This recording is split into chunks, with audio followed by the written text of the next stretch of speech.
Bonsoir les amis, fratelli bianconeri, bienvenue dans cette nouvelle vidéo. Aujourd'hui jeudi, donc voilà, les matchs de Ligue des Champions sont terminés, les matchs retour, avec quelques équipes qui se sont fait une petite frayeur, le Barça notamment, le PSG aussi, vous m'avez vu en live, ainsi que l'Inter hier soir. Après voilà, côté Real, je vous l'avais dit dans la semaine dernière où je pensais clairement qu'il y avait plus aucun espoir pour le Real vu aussi le jeu qu'ils développent en ce moment. Je savais pertinemment que c'était plié pour le Real. Sinon, revenons un peu sur les matchs. Alors, oui, vous m'avez vu en live, hein, j'avais fait la live pour Villa PSG. C'était compliqué, surtout parce que le PSG a très bien démarré, tout de suite 1-2-0 donc parfait tout ça et puis, comme je l'avais dit, aussi durant ma live, où à la 30e minute, le PSG a complètement arrêté de jouer, où ils se faisaient des passes entre eux, des passes en horizontal, donc pour tuer le match. Mais on est en Champions League, hein, en Champions League, tu peux te permettre de jouer comme ça les 10-15 dernières minutes, mais pas quand il reste encore 60 minutes à jouer derrière. Et donc, justement, ils se sont pris 2 buts de la part d'Aston Villa. Et puis le troisième, encore une fois, je le redis, que ce soit avec Liverpool ou avec Aston Villa, il faut remercier Donnarumma parce que c'est lui qui sort un peu les marrons du feu, hein. Il a fait deux, trois beaux arrêts et sans lui, je pense que le PSG ne serait pas passé face à Aston Villa. Après, bah, je note que le PSG, c'est le bourreau des clubs anglais, parce que, le PSG a éliminé, si je ne me trompe pas, le Manchester City en play-off, puis le Liverpool, maintenant Aston Villa et maintenant ils vont jouer en demi-finale contre, Arsenal. Ça sera sûrement autre chose, un autre match, une autre confrontation, mais voilà, s'ils éliminent et ils arrivent en finale, ça fera une, deux, trois, 4 équipes anglaises, éliminées, par le PSG. Sinon, côté Barça, oui, ils se sont fait un peu peur, mais je pense aussi, qu'ils ont vraiment trop eux aussi, pareil, un peu comme le PSG, ils sur le 4-0, je pense que ça leur a fait mentalement plus de mal que de bien, dans le sens où ils ont trop laissé jouer, Dortmund, et après à la fin, ils se sont un peu réveillés, dire: «Oh, quand même, faut faire attention», donc eux aussi. Hem, de l'autre côté, hier soir donc, en live, on regardait donc mon ami, regardait le Real et moi j'ai regardé l'Inter cinica, comme toujours, toujours dans son 3-5-2, contrôle de balle. Heu, j'ai l'impression d'avoir vu, le même match qu'à l'aller, où le Bayern attaque, mais rate beaucoup devant les buts, devant les cages et l'Inter sur, 2-3 occasions, ils arrivent à la mettre dedans. Bon après oui, le deuxième but de l'Inter, franchement, Pavard qui se trouve tout seul en défense, c'est un problème du Bayern, pour moi.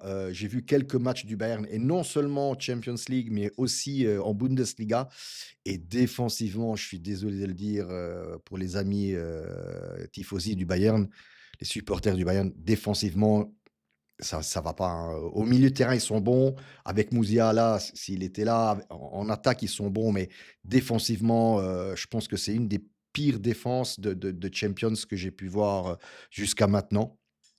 D'où les 2 buts, en 5 minutes de l'Inter sur 2 corners.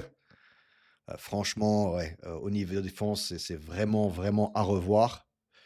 Et puis le dernier match, oui, bah, oui, le Arsenal, face au Real où l'Arsenal a, pour moi, mérité sur les 180 minutes. Le Real, je vous l'avais dit, qui ne passerait pas cette année vu le jeu qu'il développe, ça va pas. On voit bien que ça tourne pas rond dans ce club. On entend même des voix, au niveau des réseaux sociaux et médias comme quoi Rudiger s'est embrouillé avec un autre joueur, je crois Bellingham ou enfin bref, ça se passe pas bien même au sein du club. Est-ce qu'Ancelotti restera, alors il restera, oui, c'est sûr, jusqu'à la fin du championnat parce qu'il reste quand même quelques matchs importants jusqu'à la fin du championnat, dont la coupe aussi, et je pense aussi qu'il restera pour la coupe du monde par club. Donc ça, et puis on verra bien, mais c'est sûr que Ancelotti partira, en fin de saison. Sinon, oui, bah, les 2 demi-finales, hein, Arsenal-PSG et Barça-Inter, 2 gros matchs. Alors, entre les 4 matchs, franchement, l'Arsenal m'a impressionné, donc ça va être compliqué pour le PSG, franchement. Mais bon, ils en ont éliminé, comme je l'ai dit tout à l'heure, ils en ont éliminé 3. Ils ont éliminé 3 clubs anglais, pourquoi pas le 4 sur 4, pourquoi pas? Et de l'autre côté, Barça-Inter. Alors oui, le Barça joue très haut, et je le redis encore dans cette vidéo, pour moi, le jeu du Barça de jouer avec la défense très haute, quasiment au milieu de terrain, ça favorise, les contre-attaques, et le jeu de l'Inter, en fait.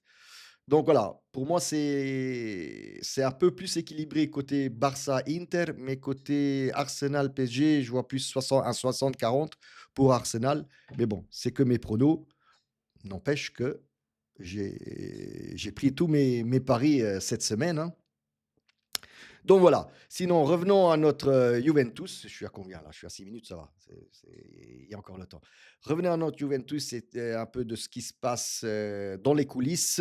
Donc Yildiz, un petit problème au niveau musculaire, surcharge musculaire, donc il a fait un petit peu un entraînement différencié, comme d'ailleurs Kopp et McKennie. Kopp pour un petit problème au tendon, une douleur au tendon, et McKennie, surcharge musculaire lui aussi.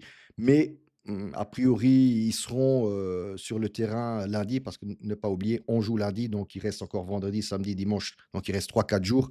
Donc, je pense que c'est bon pour eux. Gatti, sans doute, reviendra pour Bologne. Il ne sera pas là pour Parme ni pour, Monza. Que dire de plus? Oui, il y a des voix, comme quoi certains clubs, seraient intéressés par Yildiz, mais je pense sérieusement qu'il restera encore, au moins 1 an ou 2, à moins qu'on nous offre 80 100 millions pour ce joueur. Donc oui, il partira sans doute, hein, à ces chiffres-là, avec ce montant-là, oui, la Juve le laissera partir, c'est clair, parce qu'on a besoin d'entrée d'argent. Mais bon, pour moi, Yildiz aujourd'hui, il doit encore montrer plein de trucs. C'est un bon joueur qui vaut entre 50 et 60 millions selon moi, pas plus. Mais voilà, pour moi, il restera encore facile, encore 1 an, voire 2 ans. Des autres voix aussi, indiscrétion de, je sais plus, c'était Sport Mediaset, je ne sais plus quel journal ou quel média, où, le Manchester City a relancé sur Cambiaso et aussi sur notre gardien Di Gregorio.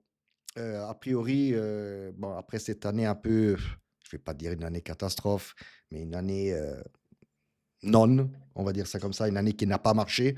Bon, les années précédentes ont très bien marché, donc voilà, c'est une année, ça peut arriver, une année où on passe vraiment à travers. Mais voilà, le Manchester City qui est intéressé par 2 de nos joueurs, donc on le savait déjà depuis janvier, où Manchester City, était intéressé par Cambiaso, et là, ils sont aussi intéressés par, Di Gregorio. Moi, ce qui me fait peur là-dedans, c'est pas tellement Cambiaso, mais Di Gregorio, et pas parce que j'aime bien Di Gregorio, mais j'entends encore des voix, et ça m'énerve encore au plus haut point, heu, comme quoi la Juve, si Di Gregorio partait, serait intéressée par De Gea de la Fiorentina. Vous savez ce que je pense, encore une fois, des joueurs de Florence, enfin pas des joueurs, mais surtout donner de l'argent à ce club-là. J'en ai marre, personnellement j'en ai marre, de financer ce club et aussi de financer leur nouveau stade, clairement. Donc voilà, je préfère de loin garder Di Gregorio et laisser De Gea à Florence, même si personnellement, pour moi, De Gea est plus fort et meilleur que Di Gregorio, hein. Mais bon, c'est juste le fait d'arrêter de financer, la Fiore. Voilà, c'est juste pour ça. Sinon, bah, je suis arrivé en fin de oui, oui, je pense que, elle est assez longue la vidéo maintenant. Comme toujours, qu'est-ce que je voulais dire? Oui, mettez un like, désolé, mais ce soir j'arrive du boulot, je suis éclaté aujourd'hui. Mettez un like, abonnez-vous à la chaîne et commentez ici en bas, je vous lirai tous. Ciao à tutti quanti.